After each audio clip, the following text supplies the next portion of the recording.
Hello, welcome to the showcase. My name is Sean Martin. I have 45 years experience in the field of entertainment. I'm here to share with you some of the greatest talents and experience in Clubland by learning from each other. Please, I ask you, would you subscribe to my channel? This enables me to bring you more great content. Now, today's guest, I've watched with fantastic feeling and never seen anything like it in my life as a tribute act. I'd like to welcome Pete McCall. Hello, Sean. Nice to see you, Pete, and thanks for coming on the showcase. And you, it's been a long time since we met. It's been a long time. Yes, time does fly, doesn't it? It was the Willows, sir. Yeah. Because Terry said, we were playing at the Willows, and I said, I've got a free afternoon. And luckily I was in Hull, I'll come along, and I thought, what? Because I know all the band, you know. I know, that's what I was going to mention. It's just awesome, you know. You've got one of the best bands in... Pete's having technical issues. Yeah, technical issues. You can call them that. But it's not. Blame the dog, Pete. He's down here on my feet. So, Pete, I'd like to go through a bit of history and how Pete McCall got started, and now we talk about the Rod Stewart Songbook, which is awesome. Yeah. So, Pete, what age did you get into show business? I've been watching a lot of your podcasts, and a lot of people say, "Oh yeah, I was 7, I was 9, whatever." I was 40. Oh, 40. Yeah, I was too shy to do any singing in public. For one reason or another, I worked in a top secure hospital for a lot of years. Hampton, you know Hampton? Yeah. I worked there for an awful lot of years. You know, just got into the lifestyle. Then the overtime disappeared. So I needed to make some extra money. Anyway, I got a couple of mates who were in showbiz, doing the pubs and clubs. And I knew I could sing. And they said, "You reckon you can sing? We'll lend you some gear." So they lent me a battered old SM58, an amplifier from a keyboard, and some mini discs. Remember them? The mini discs. I got a mini disc player. Taught myself how to sing about 20 odd songs, enough for 3 spots, and blagged my way in with an agent that they introduced me to. They told him that I'd been working for years and whatever. I'd never even done karaoke, but he gave me a chance, put me 10 jobs in for the first month, 10 jobs. So I just blagged it. I carried on working in the sticky carpet pubs, some working men's clubs, you know, the Northern Circuit. Yeah. If you can last there, you can last anywhere. Good grooming, is it? Well, yeah, it is, mate. Yeah, it really is. At that point, Pete, did you do any Rod Stewart, or did you just do general? It was general. It was like at the time it was your Robbie Williams songs and things like that. You know, the standards. Dance the Night Away, all those sort of things, you know. The normal crap then. Yeah. No, you have to do it. If you don't do them, you don't last long. So right. I did all those. But I was always a Rod Stewart fan. Massive Rod Stewart fan. I've seen him lots of times before. And I've got this husky voice, as you can hear. Anyway, I'd do the odd Rod song. And then people would say, "You ought to do more of that. You know, you've got a sound of Rod Stewart." So I thought, right, I'll do 2 songs, 3 songs. Then I did the entire middle spot. No wig or anything like that, just Rod Stewart songs. Then people says, "We have a tribute come here and you do it better than him." So I thought then, tribute, you know. More money. More money, you got it. And I did it. I went for it. Wow. Got a couple of jobs here and there. And then they started booking me out, and then it went on and on and on and on. Built up to I got my band, and never looked back since. Never looked back. And I'm a fraud, really. I'm not like these. The standard of the musicians I'm working with. They're amazing. They're amazing, and they're great guys as well. I'm just a daft lad from Worksop that Well, puts a I wig on wouldn't. and sings. No, don't knock yourself, Pete, because even though looking at you now, nobody would ever guess that you did Rod Stewart. And How I like it. yeah, that's how we like it, Hideaway. But if you put you on telly and you come through the cloud, ladies and gentlemen, Pete tonight is going to be Rod Stewart. People will just go, wow, because you go the whole hog. You've got his moves. You've just mastered it. So I kind of gather from what you've told me. Then you just developed into a Rod Stewart tribute. Yeah, I was. Let's say I was a massive Queen fan, and as well, and saw them lots of times with Freddie and things. Yeah, so you find Queen fans and Rod fans, they like each other, sort of thing. So I thought, well, I can't do Freddie Mercury, so I thought, right, Rod, and I watched him, listened to him. I've always been singing in the car, and they were going down so well, the songs, and as I say, I don't pretend to be Rod Stewart. I don't speak in a Cockney accent or anything like that. I just like to do the songs of Rod Stewart the best I can and just portray, do the best I can as a tribute to Rod Stewart. Some people, you've seen some tributes, they actually believe they're the real deal. They think they're the guy or girl for that matter. I don't do that. I do what I do, and then I come away, I'm just Pete. Do you know what, Pete? You're absolutely right, because when I watched you, I mean, I couldn't even walk down the aisles. It was that packed, and people was going crazy. And yeah, you introduced your songs in your normal voice. Nobody gives a toss, No. Honestly, they don't, No. because you're singing the songs that they love. Yeah, and that's the way. There's an Elvis, and he used to be in Benidorm, and he used to be from Coventry, and he used to say, right, what accent do you want me to do it in? I can do it in me Coventry accent, or like with the lip and everything. I can do it like, and they say, do it in your own. Yeah. So that's what I do. I don't pretend to be Rod Stewart. There's only one Rod Stewart, and he's a genius, an absolute and I'm legend. interviewing him now. If only. But do you know what, Pete? I know times are hard and clubs are hard to fill and things like that. You work as a solo, and then you work with the band, which we'll talk about soon. There must be a massive difference after working with a great band and then stood in the corner somewhere with your poster up. Yeah, well, the bread and butter are the pubs, restaurants, and things like that. The icing on the cake is the band. I'm working with those guys, and it's amazing. But I'll sing the songs to the best of my ability. Some people, the difference with the theatres, people are paid to come to see you. A pub or a lot of the restaurants, they just happen to be there. They might not be Rod fans, but people come up to you and say, God, I didn't realise I knew so many songs, so many Rod Stewart songs, especially the youngsters. They come up and say, I'm going to buy his album tomorrow. I'm going to do this. They just, everybody loves Rod Stewart. Yeah, they do. You look at him; he's still ever so popular. Even today. Yeah, he's still doing it. But Pete, we look at everybody knows all the songs. Probably everybody knows all the words. They're that popular. For those people that don't know you, Pete, and we're talking about a bigger audience here than normal because this podcast is taking off. Now, you live in Worksop, but you work with a band. All the band are from Hull. They are. How did you meet up? By pure chance, really. We were starting a band up, myself and a couple of lads from Sheffield. We needed a keyboard player. Anyway, somebody said, an agent called Robert Craig. You might know Robert. He says, I know a keyboard player. He works with Ken Dodd. or he worked with Ken Dodd. Anyway, introduced me to Terry, and the rest is history.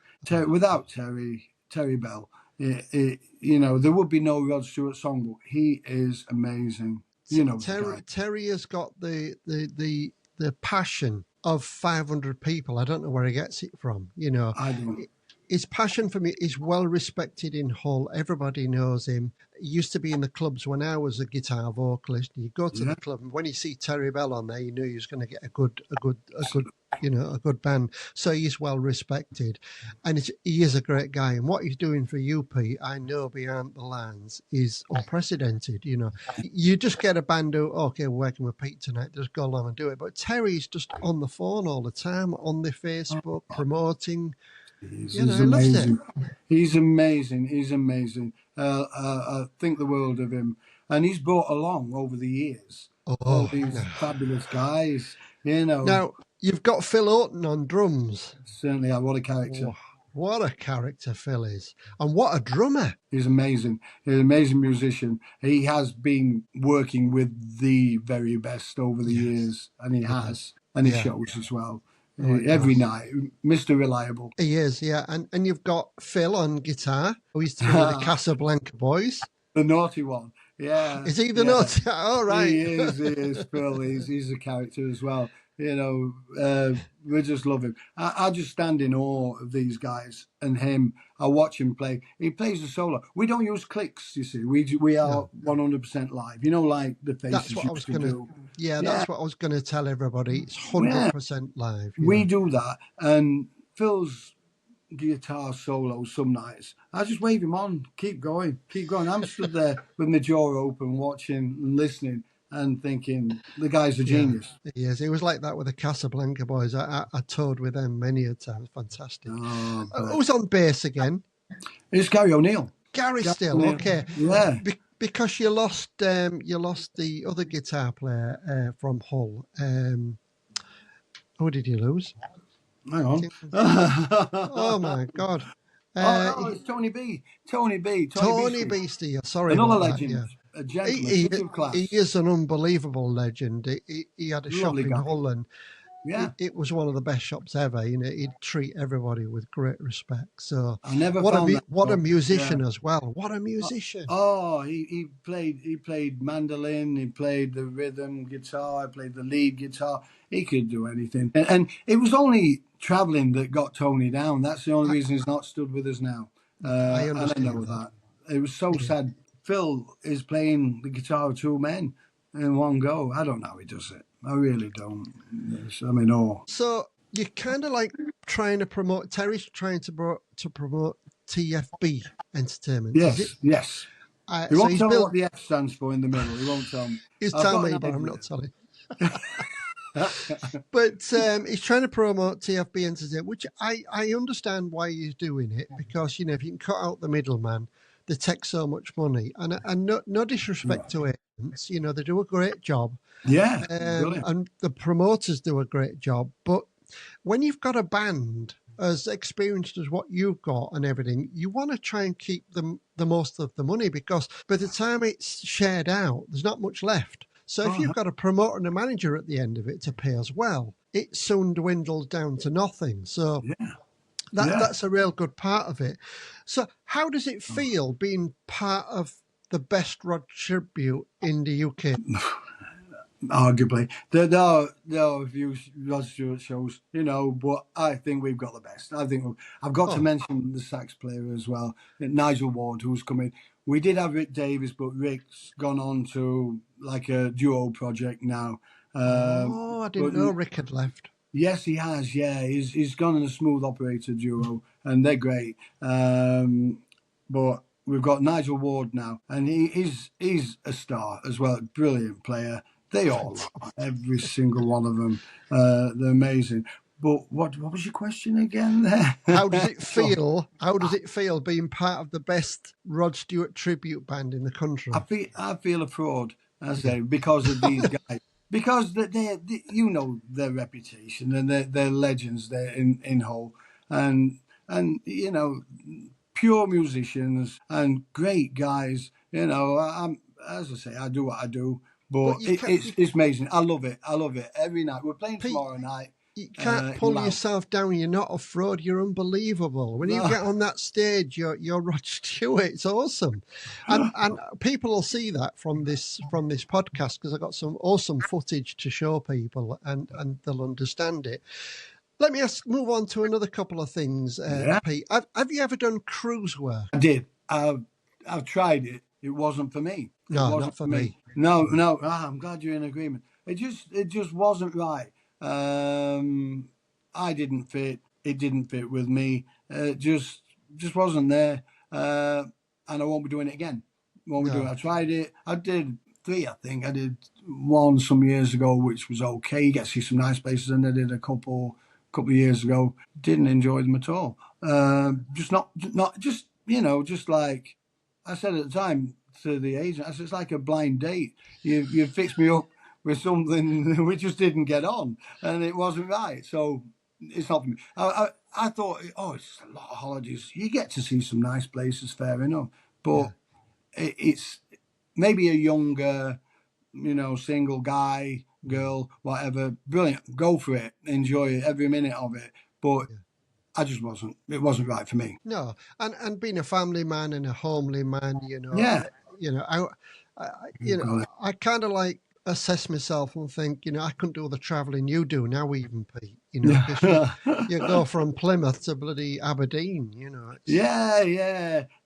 It's that dodgy agent, Terry. TFB. TFB. His logistics are terrible. No, he takes us where the work is, and he tries. We can get 2 in the same area. All well and good. One night there, one night there. It's not so bad. But I actually don't mind the travelling. I actually like the solitude of being in the car, my music on, bag of pear drops at the side of me or whatever. Just do what you do with the music. I love it. I love it. Well, having a top range BMW, I can understand that. I got rid of that. But you got a Mini now.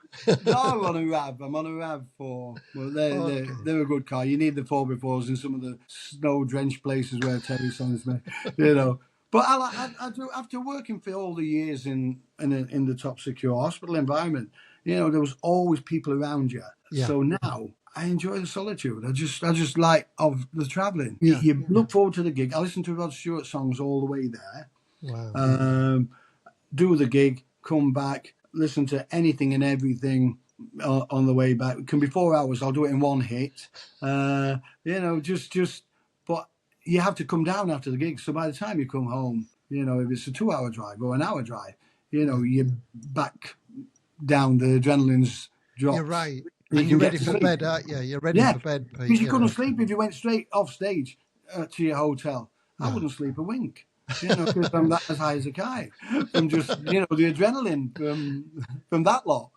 Yeah, same as me. It's awesome. But so you plan for? I mean, how long is the Rod Stewart Songbook been going for now? Probably about 7-8 years. Not as long as a lot of the others. So some of them have been going 30, 20 odd years. There's one big show that's doing the rounds. They've been going a long time. So it's getting more and more popular, Sean. We're getting more and more popular with each time. When people come to see us, they just get rebookings. They love it. They love it. They see how much we enjoy it as well. And we're mates. We're all mates, every one of us. And that's what comes across. And you know what, Pete? It's entertainment value because, you don't just stand there looking like a Yorkshire pudding singing a song. You're actually getting the mic and twisting and doing the Rod stuff, Yeah. Has your wig ever fallen off? Never. Somebody tried to snatch it off once. Yeah, but okay. I've got quick reflexes and managed to divert them. It was a girl. She's just got a bit OTT. But no, and super glue is wonderful stuff. No. I couldn't remember you having Pete last time I saw you. Was you because you've got a bit of hair now? Yeah. This is a wig as well. No, it's not. This is my own hair. This is my own. Sometimes I take it down to the wood. Have it really short. But this is what I've got. I used to be really proud of my hair at one time. But I'm sure you've got some photos tucked away with the afro or whatever it was you might have. I was in boy girl duos and did all the tours abroad. You know, You'll have to send me Germany, some of these pictures. France. Send me some of these pictures. I dare, I'd love Pete, to see them. I dare, Pete. I'll show you mine if you show me yours. What was we like in our younger days, eh? Oh, we broke some hearts, mate. Oh, But I think you still do, Pete. Terry's heart, I think it is. Yeah, when I say I can't do that, I'm not going to Aberdeen, Terry. I tell you what, before we come to the end, Pete, Yeah. I really need Phil Oaten on here, but he won't come on. He might do have to have any word. After he's seen this, and come, yeah, because Phil's got a few tales to tell. Oh, you yeah. know, he's just one amazing musician, you know, and I'd like to talk to him about, you know, his life as well. Well, I'm seeing him tomorrow, and I'll have a word with him. He's at the gig Louth tomorrow night. 1 seat left in the venue. That's all there is. Wow. So I'll give him a push. Wait, you're not going to be penny broke if you don't fill that, are you? No. But Terry doesn't give me much money, you know. I'm really poor. So basically, Pete, coming to the end, what's your plan for the next 5 years? To continue and continue improving the show all the while that we can. Rod's 80, you know, he was 80 about a month ago, and he's still going strong. Yeah. His sister, who I know, she's 96, and she's lovely. So there's a lot of life in Rod. Yeah, he's playing Glastonbury, the Legends slot this year, so that'll boost. You know, people see that. Oh, Rod Stewart.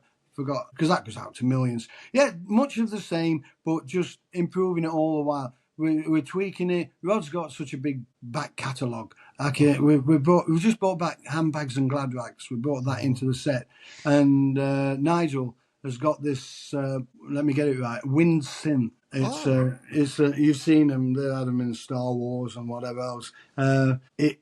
It can do an oboe, it can do a cello, it can do bagpipes, it can do anything. So we've introduced that into the act, and it comes out certain times in the show, and it's just that's improved things as well. I'm just want to keep improving the show all the while, and just trying not to do the same set all the time. Yeah, I understand that. What's the most popular song? Got to be Maggie May. It's Maggie May, Baby Jane, Maggie May. If you don't do them, you see that half your set picks itself, because you've got Sailing, Maggie May, Baby Jane, all these songs. You Wear It Well. All these songs you can't leave them out, because people be screaming for them. You know, somebody will always come up and say, "Oh, you didn't do this, you didn't do that." I would think, "Well, I didn't, but we played for two hours solid with and encores." Did you enjoy it, love? Well, I did, but you didn't do my song. yeah. You didn't do this one, you didn't do that one. But that'll always be. We'd be on stage for 4 hours, and we still wouldn't scratch it, you know. But that's Rod. That's the legend he is. Brilliant, Pete. You know, as much as I'd like to talk to you all night, it's been absolute awesome. We've had a good chat. Reminiscing. I will send you them pictures just to have a laugh. And they'll go no further than me. Because I live in Thailand now, I don't get the opportunity to come and see you. But you know, if you ever play in Thailand, I'll be there. Well, get Terry. Have a word with Terry. See if he can fix up. Wow, that would be we'll good. Be there. I wish I knew any promoters. I'd be doing it. Hey, after these podcasts, you know, it's going to go from strength. I've been watching them. I'm saying I'll go through your back catalogue. What you up to? About 28 now, somewhere. You're 31, Pete. 31. I knew you were up there. Wait till 131. After the Phil Oaten one, it might. I'm having to slow down, Pete, because I'm absolutely buggered, you know, doing these, because you will be. There's 2 or 3 hours editing afterwards, and then you do that, and then somebody will say, "I don't like that on my video." Well, I'm sorry, I can't be perfect all the time, you know. So. No. The ones that I've seen have been perfect, especially the Terry Bell one. He was great, Terry. He just on top of his head all the time. I am sailing. Pete, please look after yourself. Have a fantastic yourself, show. Sean. I follow you on Facebook all the time. For the audience, if you haven't seen the the Rod Stewart Songbook, Pete McCall, you must go see it. It's the best Rod Stewart tribute in the country. If you live in America, I suggest you get a flight and come over and see them because they're awesome. It's worth every penny, and you don't charge a lot of money. So, Pete, one last word from you, sir. Yeah. Just say thank you for having me on here, Sean. It's been a pleasure speaking to you, mate. I wish we were sat there having a bag of crisps in the willows. But maybe not for a while. I'm sure we'll do it I'll buy you a sometime. beer if you come in next time. Yeah, I drink Guinness now. It's nearly £5 I'll get you half then. I'll get you half, Sean. We'll Look after yourself, Pete. God bless you, Sean. Take care, fella. Bye-bye, All mate. the best. Bye. Wait.